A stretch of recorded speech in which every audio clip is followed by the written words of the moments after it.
शिवराज पाटिल जे कांग्रेस के नेता थे उनका आज निधन झालं। आज काय सांगाल मराठी? आज सकाळीच शिवराज सिंग चाकूरकर साहेबांचं दुःखद अंताबद्दल ऐकलं। शिवराजजी हे महाराष्ट्राचे सुपुत्र होते।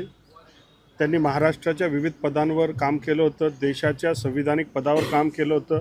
स्पीकर म्हणून त्यांची कारकीर्द महाराष्ट्रामध्ये, देशामध्ये आणि गृहमंत्रीपदासारखं उच्च पदावर देखील त्यांनी काम केलं।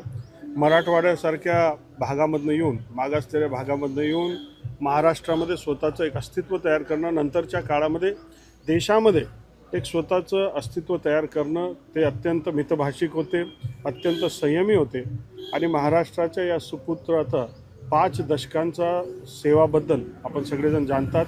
मी त्यांना भावपूर्ण आदरांजली अर्पण करतो आणि त्यांच्या पद्धतीने त्यांनी या देशाची सेवा केली म्हणून त्यांच्या कार्याला सुद्धा नमन करतो। काल उद्धव ठाकरे यांनी कडाडून टीका केली आहे भाजप असेल संघावरती जे आहे आणि तुमचं हिंदुत्व टोकरी हिंदुत्व अशा पद्धतीने त्यांनी एकत्रित टीका काल केलेली आहे। खरं तर आता नैराश्याच्या माध्यमातून महाविकास आघाडीचे नेते हे नाचणं अंगण तेढावाला त्यांचं काम आहे। लोक त्यांना मानत नाही।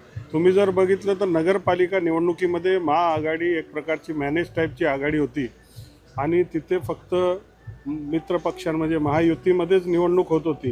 हे कुठे होते? आणि म्हणून केवळ कुठंतरी एखाद दिवस येऊन काहीतरी सांगून याच्याने होत नाही, तर दिवस रात्र आपण सगळ्यांनी जनतेची सेवा केली पाहिजे। आणि आपल्याला दिसेल की मुंबईमध्ये जे मुंबईचे 35 वर्षापासून जे हाल होतात त्याचं परिवर्तन होऊन आता भारतीय जनता पार्टी प्रणित तिथे महापौर येणार आहे।